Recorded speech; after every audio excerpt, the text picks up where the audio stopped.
Subject है हमारा adult health nursing first. ठीक है, आईएनसी के सिलेबस के अकॉर्डिंग सारे टॉपिक कवर करेंगे। यूनिट फर्स्ट है इंट्रोडक्शन। ठीक है, सारे के सारे टॉपिक कवर करने वाले हैं हम इस यूनिट में। तो देख लेते हैं सबसे पहले एडल्ट हेल्थ नर्सिंग की डेफिनेशन यानी कि इसका introduction. The specialised branch in nursing, in nursing की एक स्पेशलाइज्ड ब्रांच होती है which involves the nursing care of adult patients, जो एडल्ट पेशेंट्स होते हैं उनकी केयर होती है इसमें। Who are treated, are cared medically, pharmacologically और सर्जिकली, यानी कि जिनको ट्रीटमेंट मिलना है या जिनको केयर चाहिए मेडिकली, फार्माकोलॉजिकली या सर्जिकली, ऐसे पेशेंट्स के लिए जो इसकी स्टडी की जाती है नर्सिंग के ब्रांच में, उसको बोलते हैं एडल्ट हेल्थ नर्सिंग। ठीक है, अब इसमें हमारे आईएनसी के सिलेबस के अकॉर्डिंग ही टॉपिक है इवोल्यूशन एंड ट्रेंड्स। सबसे पहले देख लेते हैं इवोल्यूशन एंड ट्रेंड्स क्या है इसके, एएचएन के। History of modern medicine. ठीक है, हिस्ट्री ऑफ मॉडर्न मेडिसिन की बात की जाए इसमें, इवोल्यूशन एंड ट्रेंड्स की बात चल रही है, हिस्ट्री ऑफ मॉडर्न मेडिसिन। ठीक है, economic growth occurred in America and western Europe, जो इकोनॉमिक ग्रोथ है वो अमेरिका और वेस्टर्न यूरोप में हुई पहले। ठीक है, due to industrialisation health care system started improving, जैसे जैसे इंडस्ट्रियलाइजेशन बढ़ा उसके साथ साथ जो हेल्थ केयर सिस्टम है उसने भी इम्प्रूवमेंट आना शुरू हुआ। 18th सेंचुरी के डेवलपमेंट देख लेते हैं। मेजर प्रोग्रेस इन एपिडेमायोलॉजी, एपिडेमायोलॉजी क्या होती है, जो डिसीज होती है वो कैसे इसका इंसिडेंस हो रहा है, मतलब वो कैसे कॉज हो रही है, उसका डिस्ट्रीब्यूशन वो कैसे फैल रही है और उसको कैसे कंट्रोल किया जा सकता है और प्रिवेंशन कैसे किया जा सकता है, इस सब की स्टडी एपिडेमायोलॉजी में की जाती है। ठीक है, और 18th सेंचुरी में इसमें मेजर प्रोग्रेस हुई। ठीक है, अब देख लेते हैं contribution of Antony von Leeuwenhoek, इनकी क्या कंट्रीब्यूशन है। ठीक है, 1632 टू 1723। ठीक है, इनका लाइफ स्पैन है। Discovered micro organisms through microscope, micro organism की हेल्प से इन्होंने माइक्रो ऑर्गेनिज्म जो है इनको डिस्कवर किया। फादर ऑफ माइक्रोबायोलॉजी हैं एंटोनी वॉन लीवेनहॉक। ठीक है, देख लेते हैं 19th सेंचुरी में, 19th सेंचुरी के डेवलपमेंट्स देख लेते हैं। ठीक है, rapid growth of industrialisation result in health problems such as cholera, typhus. ठीक है, जब जो इंडस्ट्रियलाइजेशन है वो बढ़ने लगा तो बहुत सारी हेल्थ प्रॉब्लम्स भी बढ़ी, जैसे कॉलरा फैल गया, टाइफस हो गया। ठीक है, these help in spreading medical knowledge and growing awareness, इसकी वजह से क्या हुआ, जो मेडिकल नॉलेज है वो भी इम्प्रूव होने लगी, वो भी स्प्रेड होने लगी और अवेयरनेस जो है वो भी लोगों में फैलने लगी, लोग अवेयर होने लगे बीमारियों को लेके। अब थोड़ा सा और लुइस पास्चर है, उनका कंट्रीब्यूशन देख लेते हैं। 1822 टू 1895 इनका लाइफ स्पैन है। फ्रेंच केमिस्ट हैं ये फाउंडर ऑफ मेडिकल माइक्रोबायोलॉजी हैं। ठीक है, explain germ theory of disease, इन्होंने जर्म थ्योरी दी है डिसीज की। Introduced the process of pasteurisation of milk, जो मिल्क होता है उसके पास्चराइजेशन के जो प्रोसेस होती है उसको इंट्रोड्यूस किया है इन्होंने। कंट्रीब्यूशन ऑफ फ्लोरेंस नाइटिंगेल की बात कर लें तो ये तो फाउंडर ऑफ मॉडर्न नर्सिंग है, इनकी स्टोरी तो आप सब जानते ही हैं। ठीक है, अब आगे हमारा टॉपिक है roles and responsibility of a nurse in medical and surgical setting. ठीक है, जो मेडिकल सर्जिकल सेटिंग्स होती हैं उनमें नर्स की क्या क्या रोल्स और रेस्पॉन्सिबिलिटीज़ होती हैं देख लेते हैं। A nurse plays an important role in providing holistic care to patients in different health care settings, मतलब जो हेल्थ केयर सेटिंग्स होती हैं यानी कि हॉस्पिटल्स होते हैं, नर्सिंग होम होते हैं, क्लिनिक्स होते हैं, वहाँ पे एक नर्स जो है बहुत सारे रोल्स करती है, पूरी तरह से पेशेंट को केयर प्रोवाइड करती है। तो देख लेते हैं कैसे कैसे। सबसे पहले out patient department, out patient department क्या होता है, जो माइनर प्रोसीजर्स होते हैं यहाँ पे परफॉर्म किए जाते हैं। ठीक है, यहाँ पे नर्स का क्या क्या क्या रोल है, ये क्या करेगी, रिसीव एंड रजिस्टर पेशेंट्स, जो पेशेंट है उनको रिसीव करेगी और वहाँ पे रजिस्टर कर लेगी उसकी इंफॉर्मेशन। असेस पेशेंट्स वाइटल्स, ठीक है, पेशेंट के वाइटल्स असेस करेगी। Administer prescribed medicines and injections, जो मेडिकेशंस हैं और इंजेक्शंस हैं वो प्रिस्क्राइब किए किए जाएंगे। ठीक है, जो एडमिनिस्टर है मतलब जो मेडिसिन और इंजेक्शन प्रेस्क्राइब किए हैं फिजिशियन ने या किसी ने भी, वो एडमिनिस्टर कौन करेगी, नर्स करेगी। ठीक है, maintain clean and safe environment, ठीक है, क्लीन और सेफ एनवायरनमेंट मेंटेन करना है पेशेंट के लिए, मेंटेन रिकॉर्ड्स और रिपोर्ट्स मेंटेन करनी है, और प्रोवाइड हेल्थ एजुकेशन प्रोवाइड करनी है पेशेंट को।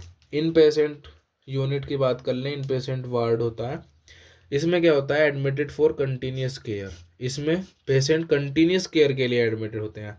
तो इसमें क्या रोल होते हैं नर्स के, देख लेते हैं। Admit patients and perform complete nursing assessment, ठीक है, पेशेंट को एडमिट करना है और कंप्लीट नर्सिंग असेसमेंट करना है उनका। वाइटल्स जो है वो रेगुलरली मॉनिटर करने हैं, मेडिकेशंस हैं और आईवी फ्लूइड्स हैं जो प्रेस्क्राइब किए हैं फिजिशियन ने, वो एडमिनिस्टर करने हैं, ठीक है।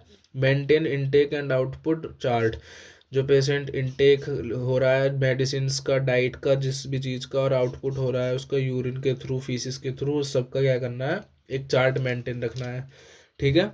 Maintain accurate documentation, ensure patient safety and comfort, patient की सेफ्टी और कंफर्ट का भी ध्यान रखना है, ठीक है। अब देख लेते हैं इंटेंसिव केयर यूनिट, ठीक है।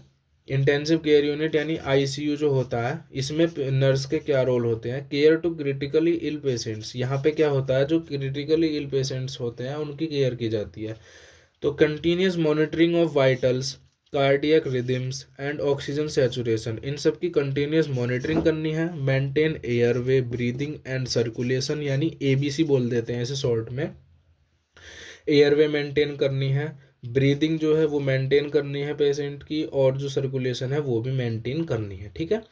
एडमिनिस्टर इमरजेंसी मेडिकेशंस, जो इमरजेंसी मेडिकेशंस हैं वो एडमिनिस्टर करनी है। Maintain accurate and timely documentation, provide psychological support, prevent infection and complication, जो इन्फेक्शन है, इन्फेक्शन कॉज करने वाले कॉजेज हैं और जो उनके कॉम्प्लिकेशंस हैं उन सबको प्रिवेंट करना है, ठीक है। तो ये सब क्या हो गए, ये सब रोल्स हो गए, ठीक है। आगे देख लेते हैं अब हमारा टॉपिक है एसेप्सिस। एसेप्सिस का मीनिंग होता है फ्री फ्रॉम पैथोजेंस, कोई भी सरफेस, कोई भी इक्विपमेंट, कोई भी इंस्ट्रूमेंट या किसी भी चीज़ को पैथोजेंस से फ्री करना एसेप्सिस कहलाता है। अब ये दो तरीके का होता है, मेडिकल एसेप्सिस और सर्जिकल एसेप्सिस, ठीक है, ठीक है। ये हो गया एसेप्सिस। अब देख लेते हैं इन्फ्लेमेशन क्या होता है। इन्फ्लेमेशन एक प्रोटेक्टिव रेस्पॉन्स होता है बॉडी का किसी इंजरी, इन्फेक्शन या टिश्यू डैमेज के लिए, बॉडी का प्रोटेक्टिव रेस्पॉन्स होता है जिसको बोल देते हैं इन्फ्लामेशन, ठीक है। ये क्या करता है, स्टार्ट करवाता है हीलिंग और कॉज को रिमूव करता है, जिसकी वजह से वो इंजरी है या जिसकी वजह से वो इन्फेक्शन है उसके कॉज को रिमूव करता है, ठीक है। ये दो तरीके का होता है, एक्यूट इन्फ्लामेशन और क्रोनिक इन्फ्लामेशन, ठीक है। एक्यूट क्या होता है, ये तुरंत हो जाता है, immediate and short term reaction of the body to tissue damage, जो टिश्यू डैमेज हुआ है, इंजरी हुई है, इन्फेक्शन हुआ है, मतलब उसके लिए क्या होगा, इमीडिएट तुरंत हो जाएगा और इसका शॉर्ट टर्म रिएक्शन होता है। लेकिन जो क्रोनिक इन्फ्लामेशन होता है धीरे धीरे होता है, प्रोलॉन्ग, लंबे टाइम तक चलता है, extended over a long period of time, ठीक है। इससे इसमें क्या होता है, इंक्रीज नेक्रोसिस हो जाती है, फिब्रोसिस और स्कारिंग भी हो सकती है क्रोनिक इन्फ्लामेशन में। अब देख लेते हैं इन्फेक्शन। इन्फेक्शन क्या होता है, the entry and multiplication of an infectious agent into the body resulting in disease, मतलब जो किसी मतलब बॉडी में किसी इन्फेक्शियस एजेंट की एंट्री हो जाए और फिर वो वहाँ पे सक्सेसफुली इन्वेड होकर मल्टीप्लाई भी करने लग जाए, तो फिर क्या हो जाती है, डिसीज़ हो जाती है। इसी प्रोसेस को बोलते हैं इन्फेक्शन, ठीक है। It is a dynamic process, ये एक डायनामिक प्रोसेस है, गतिशील है, मतलब चलती रहती है। इन्वॉल्विंग इन्वेजन ऑफ पैथोजन, इसमें इन्वेजन होता है पैथोजन्स का, रिएक्शन करते हैं टिश्यू और उनके टॉक्सिन्स आपस में, ठीक है।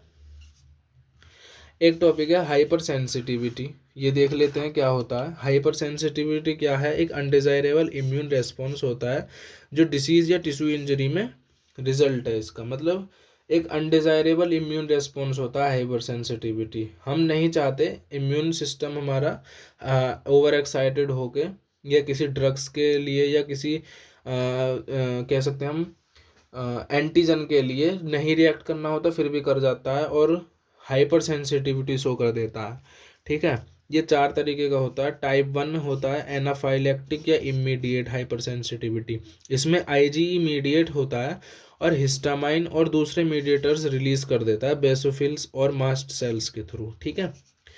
टाइप सेकंड होता है साइटोटॉक्सिन, इसमें क्या होता है आईजीजी मीडिएट करती है, ठीक है। आईजीजी के थ्रू जो आपके मीडिएटर्स हैं वो रिलीज होते हैं। टाइप थर्ड है इम्यून कॉम्प्लेक्स, इसको 3 से 10 घंटे लग जाते हैं कॉज होने में, ये आईजीजी और आईजीएम के थ्रू मीडिएट होते हैं इसमें। टाइप फोर होता है डीलेड और सेल मीडिएटेड, ठीक है। इसकी ड्यूरेशन होती है 42 to 48 आवर्स, 48 to 72 आवर्स, ठीक है। मीडिएटेड बाय टी लिम्फोसाइट्स, ठीक है। नेक्स्ट टॉपिक है wound healing. Complex and dynamic process है in which skin and its tissue are repair by replacing dead और सेलुलर और मिसिंग सेलुलर स्ट्रक्चर्स। मतलब जो एक डायनामिक प्रोसेस है, मतलब लगातार चलती रहती है। इसमें क्या होता है, जो स्किन होती है और उसके जो टिश्यू होते हैं वो रिपेयर होते हैं, किसी इंजरी की वजह से वो वहाँ पे दिक्कत हो गई है तो वो रिपेयर होंगे, ठीक है, रिप्लेस होंगे। जो डेड या मिसिंग सेलुलर स्ट्रक्चर्स होती हैं वो क्या होती हैं, रिपेयर होती हैं। इसी प्रोसेस को क्या बोल देते हैं, वुंड हीलिंग बोल देते हैं। अब इसकी फेजेस होती हैं, वुंड हीलिंग होने की 4 फेज होती है। सबसे पहले होती है हीमोस्टेसिस फेज, ठीक है। हीमोस्टेसिस फेज में क्या होता है, क्लॉटिंग होती है, जो प्लेटलेट्स हैं वो कलेक्ट हो जाती हैं और बहुत सारी प्रोसेस होती हैं, उनके थ्रू क्या हो जाती है, जो वुंड है वो क्लोज हो जाएगी क्लॉटिंग के थ्रू, ठीक है। दूसरी फेज होती है इन्फ्लामेटरी फेज, इसमें क्या होगी, जो लोकलाइज्ड है लोकलाइज्ड स्वेलिंग हो जाएगी, जिस साइट पे इन्फेक्शन है, मतलब इंजरी है, वहाँ पे क्या हो जाएगी, स्वेलिंग हो जाएगी, जिसकी वजह से जो डैमेज्ड सेल्स हैं वो रिमूव हो जाएंगी, पैथोजेंस जो है वो वुंड एरिया से वो भी रिमूव हो जाएंगे इन्फ्लामेशन के थ्रू। थर्ड फेज है प्रोलिफरेटिव फेज, ठीक है। इससे क्या होता है, filling the wound. Proliferative phase में जो वुंड है वो फिल हो जाती है, जो वुंड मार्जिन्स हैं, जो खाली जगह वहाँ पे हैं वो कॉन्ट्रैक्ट कर जाती हैं, कवरिंग द वुंड, जो वुंड है वो कवर हो जाती है। और फोर्थ होती है मैचुरेशन और रीमॉडलिंग फेज, ठीक है।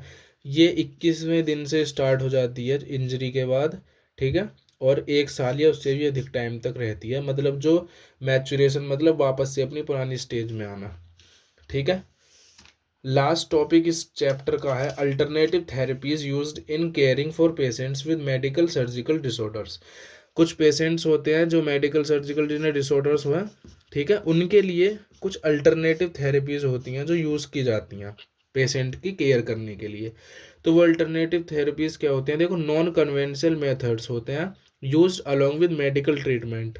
मेडिकल ट्रीटमेंट से ये अलग होते हैं, यूज़ करने किए जो जाते हैं टू प्रमोट हीलिंग, हीलिंग को प्रमोट करने के लिए, कंफर्ट के लिए, and well being of patients, और पेशेंट्स की वेल बीइंग के लिए, ठीक है।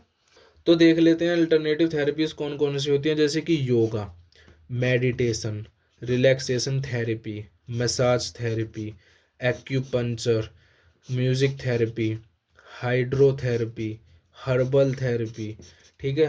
ये थेरेपीज़ होती हैं, कुछ अल्टरनेटिव थेरेपीज़ होते हैं जिनके थ्रू पेशेंट की केयर की जाती है। तो आईएनसी के सिलेबस के अकॉर्डिंग सारे टॉपिक हमने कवर किए हैं, डिफाइन किए हैं क्या होते हैं, ताकि आपको एग्ज़ाम में हेल्प हो सके। पूरी डिटेल्ड एक्सप्लेनेशन तो नहीं है इसमें, क्योंकि वन शॉट है, पूरा चैप्टर कवर किया गया है, ठीक है। Thank you.